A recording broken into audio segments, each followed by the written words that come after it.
My brother has an obsession with guns. I just found out the horrifying reason why.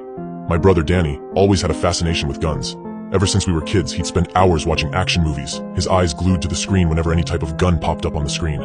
I always saw him setting up makeshift targets and pretending to be some kind of soldier. It was just a quirk of his, I thought.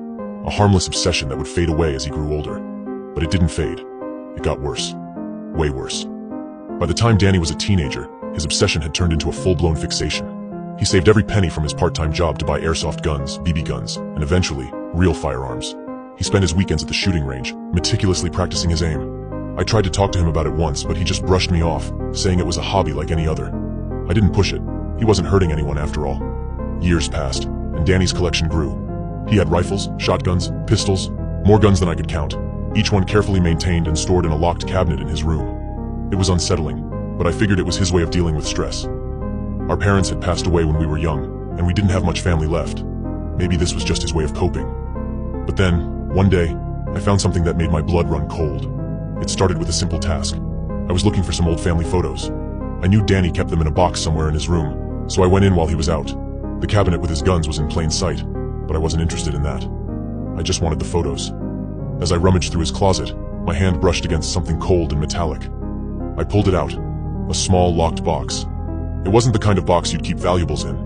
It was heavy, with reinforced steel edges. Curious, I tried to open it, but the lock wouldn't budge. Something about that box nagged at me, though. It didn't belong with the rest of his things. I was sure of it. My heart raced as I searched through his drawers until I found a small key hidden under a pile of socks. With trembling hands, I unlocked the box. Inside, I found a stack of old yellowed papers. At first, I couldn't make sense of them. Blueprints, schematics, and handwritten notes, all filled with technical jargon. But as I flipped through the pages, the truth slowly began to dawn on me. These weren't just random documents. They were plans. Detailed plans for something terrible.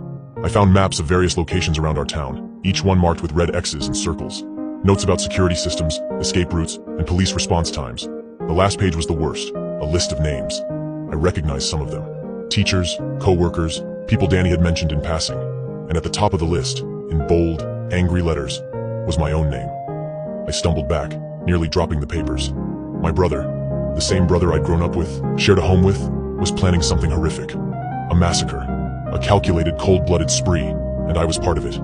My first instinct was to confront him, to demand an explanation. But then I remembered his guns. Dozens of them, all loaded and ready. What if I was wrong? What if I provoked him and triggered something in his mind? I couldn't take that risk.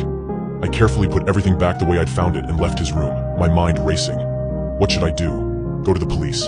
Tell someone? Anyone? But who would believe me without proof? And what would happen to Danny if I did? For days, I wrestled with my conscience. I tried to act normal, but every time I saw Danny, I couldn't help but imagine the worst. Every time he disappeared into his room, I wondered if he was finalizing his plans, counting down the days until he'd put them into action. Then, one night, I couldn't take it anymore.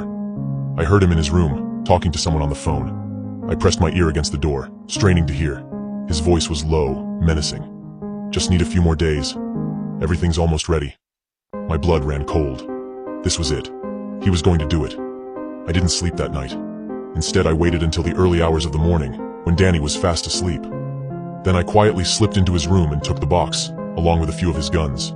I left the house and drove straight to the police station. The officers were skeptical at first, but when they saw the documents and heard my story, they took me seriously. They raided our house later that day, finding the rest of Danny's arsenal. He was arrested on the spot. In the weeks that followed, the truth came out. Danny had been planning his attack for years, meticulously gathering information and biding his time. He never told me why he wanted to hurt so many people, why he'd put my name at the top of his list. I don't think I'll ever understand. Danny was sentenced to life in prison, but the damage was already done.